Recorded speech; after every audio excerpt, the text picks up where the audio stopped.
Assalamualaikum dear students, I hope you are all fine and doing great. Okay बच्चे, in previous lecture we have discussed about the history of classification system. हम 2 kingdom system की बात कर चुके हैं, 3 kingdom system की बात कर चुके हैं. अच्छा, अब बेसिकली मैंने क्या दिया था, 2 किंगडम सिस्टम था, उसमें भी ड्रॉबैक था. उसमें ड्रॉबैक ये था कि यूग्लिना को प्रॉपरली क्या होता है जस्टिफाई नहीं था किया गया, और साथ प्रोक्रेटिक सेल यूक्रेट सेल का डिफरेंस नहीं था. जब 3 किंगडम सिस्टम हमने डिस्कस किया था, आल्दो हमने किंगडम प्रोटिस्टा की टर्म तो दे दी, लेकिन उसमें एक बात याद रखिए, जो फंजाई की पोजीशन थी ना, वो प्रॉपरली जस्टिफाइड नहीं थी. तो इसको जस्टिफाई करने के लिए फिर 5 किंगडम सिस्टम दिया गया. और एक बात याद रखिएगा, अब करंट सिचुएशन में जो हमारा किंगडम सिस्टम चल रहा है ना, वो 5 किंगडम सिस्टम ही है, और यही फॉलो किया जा रहा है. मैं पहले थोड़ा इसे हाईलाइट करता हूँ, तो साइंटिस्ट की कंट्रीब्यूशन है उसको हाईलाइट किया जाता है, फिर आगे उसको हम डिस्कस करेंगे. In 1937, French biologist Eketon suggested the term prokaryotic cell to describe bacteria and eukaryotic to describe protista, fungi, animal and plants. एक बात याद रखिएगा, अब प्रोकैरियोट्स के एग्जांपल आ जाते हैं बैक्टीरिया, और यूकैरियोट्स के एग्जांपल में आएंगे आपके प्रोटिस्टा, फंजाई, एनिमल और प्लांट्स. Is it clear? ये इकेटान ने क्या ये टर्म्स दी थी, प्रोकैरियोटिक सेल और यूकैरियोटिक सेल. ओके, नेक्स्ट जो इन 1969 अमेरिकन इकोलॉजिस्ट बच्चे वो होता है जो इकोलॉजी को डिस्कस करता है. इकोलॉजी क्या होती है? ऑर्गेनिज्म और उसके एनवायरनमेंट का जो रिलेशनशिप है ना, that is called as ecology. Robert Whittaker था, इसने इंट्रोड्यूस किया गया था 5 किंगडम सिस्टम. अब इसके हम बेसिस देखते हैं. ये 2 पॉइंट्स हैं, इंपॉर्टेंट हैं, इनको आप याद कर लीजिएगा. The level of cellular organisation आया कि वो ऑर्गेनिज्म प्रोकैरियोटिक सेल है या यूकैरियोटिक सेल है. प्रोकैरियोटिक सेल की एग्जांपल बैक्टीरिया और आर्किया आ गए. Unicellular eukaryote. अब एक बात याद रखिएगा, जो प्रोकैरियोटिक सेल वो यूनिसेलर ही होते हैं मोस्टली, उनमें आ जाएंगे बैक्टीरिया और आर्किया आ जाएंगे. लेकिन जब आप यूकैरियोटिक सेल की बात कीजिएगा, तो यहाँ पे दोनों होते हैं, यूनिसेलर भी होता है और मल्टीसेलर भी होता है. जो यूनिसेलर यूकैरियोट्स हैं वो प्रोटिस्टा है, और जो मल्टीसेलर यूकैरियोट्स है वो fungi, Plantae and animalia. Is it clear? Okay, next हम बात करते हैं द मोड्स ऑफ न्यूट्रिशन. तीन मोड ऑफ न्यूट्रिशन है. वन इज द फोटोसिंथेसिस, जो ऑटोट्रॉफ करते हैं, एब्जॉर्प्शन जो फंजाई करते हैं, और इंजेशन एनिमल्स वगैरह क्या करते हैं, इंजेशन करते हैं. क्लियर? ओके, मैं नेक्स्ट कैसा हाईलाइट करता हूँ, ये थोड़ी हिस्ट्री है. On the basis organism are classified in 5 kingdom system. 5 kingdom थे, monera, protista, fungi, Plantae, animalia. एक मिनट में आपको शो करता हूँ.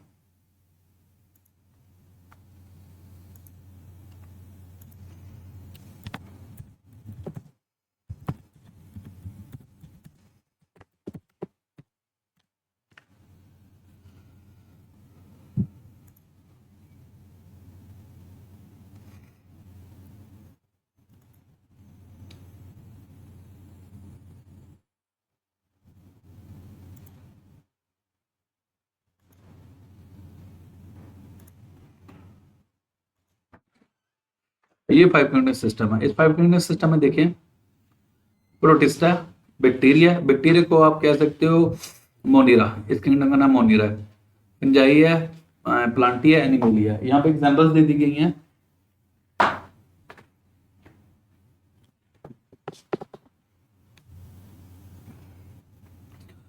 कि किंगडम प्रोटिस्टा के जो मेंबर होंगे उन्हें प्रोटिस्ट कह देंगे. किंगडम मोनिरा के जो मेंबर्स होंगे उन्हें हम बैक्टीरिया कह देंगे. किंगडम फंजाई के मेंबर को फंजाई हम कहते हैं. किंगडम प्लांटी के मेंबर्स को हम प्लांट्स कहते हैं, और किंगडम एनिमेलिया के मेंबर्स को हम एनिमल्स कहते हैं. यहाँ पे देख लिए, Monera, protista, fungi, Plantae, Animalia, ये टर्म्स एज इट इज है किंगडम्स की. ओके, नेक्स्ट मूव करते हैं. Monera, protista, fungi, Plantae and Animalia. In 1988 American biologist Margulis Schwartz modified the 5 kingdom system of Whittaker. इसने थोड़ा मॉडिफाई किया था. They considered genetics along with the cellular organisation. देखिए, Robert Whittaker ने जो basis रखी थी वो सेलुलर ऑर्गेनाइजेशन थी. आया कि वो यूनिसेलर है, आया कि वो मल्टीसेलर है, आया कि वो प्रोकैरियोटिक है या यूकैरियोटिक है. लेकिन बाद में इन लोगों ने क्या किया, जेनेटिक्स को भी इन्वॉल्व कर दिया, और along with the mode of nutrition. Clear? They classified organ to same 5 kingdom system as propose by Whittaker. और याद रखिएगा, ये मार्गुलस शिवार्ट्ज ने भी ना वही 5 किंगडम सिस्टम में रखा था. इससे आगे क्या सके किंगडम सिस्टम या कोई मजीद किंगडम ऐड नहीं था किया. मैंने आपको जिस तरह पहले बताया कि अभी तक हम 5 किंगडम सिस्टम को ही फॉलो करते हैं. अब डोमेन क्या चीज़ है। डोमेन मैंने लास्ट टाइम भी आपको लेक्चर में बताया था कि डोमेन जो है ना किंगडम से हायर लेवल है। इसके अकॉर्डिंग थोड़ी सी हिस्ट्री है, इसको डिस्कस कर लेते हैं।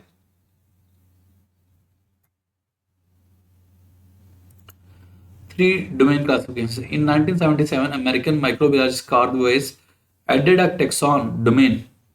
Taxon mean rank, जो kingdom से above kingdom. He classified archaea into three domains: archaea, bacteria, and eukarya. It was actually a division of prokaryotes in two domains. Prokaryotes को दो domain में divide कर दिया, archaea and bacteria, while all eukaryotes were placed in a single domain, that is a eukarya. तो इसका मतलब हमें ये पता चलता है कि तीन domains हैं. One is the archaea, other is the bacteria, third is the यूकैरिया। Clear. अच्छा एक बात याद रखिएगा, समटाइम बैक्टीरिया की डोमेन को हम प्रोकैरिया भी कहते हैं, सो आपने कंफ्यूज नहीं होना। हम आर्किया, प्रोकैरिया, यूकैरिया, आप प्रोकैरिया कह लो या बैक्टीरिया कह लो, the thing will be same. While all eukaryotes were placed in a single domain eukarya, this classification is based on the differences between archaea and bacteria. Clear? Okay, next हम चलते हैं। ये diagrammatically आपको कैसे कहते हैं, डिफरेंट क्लासिफिकेशन सिस्टम बताए गए हैं। यहाँ पे देखते हैं हम टू किंगडम सिस्टम थे, kingdom Plantae and kingdom Animalia. बाद में थ्री किंगडम सिस्टम आ गया, kingdom Protista, kingdom Fungi and kingdom Animalia. Okay, next five kingdom system आ गई, kingdom Monera, kingdom Protista, kingdom Plantae, kingdom Fungi and kingdom Animalia. लेकिन अगर गौर करने की बात जो फोकस करने वाली है, आप किंगडम प्रोटिस्टा में देखो दो कलर्स दिए गए हैं, ग्रीन और ये लाइट ब्लू आप कह लें। बेसिकली जो किंगडम प्रोटिस्टा ना, इसके कुछ मेंबर्स या इनके कुछ फीचर्स प्लांट से मिलते जुलते होते हैं और कुछ फीचर्स एनिमल से मिलते जुलते होते हैं, इसलिए दो कलर यहाँ पे रिप्रेजेंट किए गए हैं। ओके, जब हम थ्री डोमेन सिस्टम की बात करते हैं, थ्री डोमेन सिस्टम के अकॉर्डिंग हम कहते हैं डोमेन्स तो तीन है, आर्किया, बैक्टीरिया, यूकैरिया।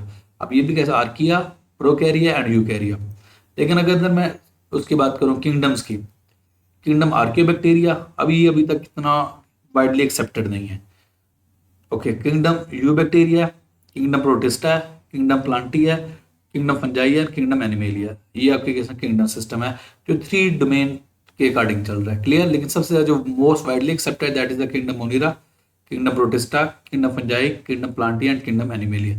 लेकिन अब थ्री डोमेन सिस्टम के अकॉर्डिंग भी आना चाहिए कि उसमें जो नया आया वो आर्कियोबैक्टीरिया। अच्छा, ये जो टर्म है ना आर्कियोबैक्टीरिया, ये पुरानी है, अब हम सिर्फ आर्किया यूज करते हैं। ठीक है बच्चे, हम यहाँ तक थ्री डोमेन सिस्टम को डिस्कस कर चुके हैं।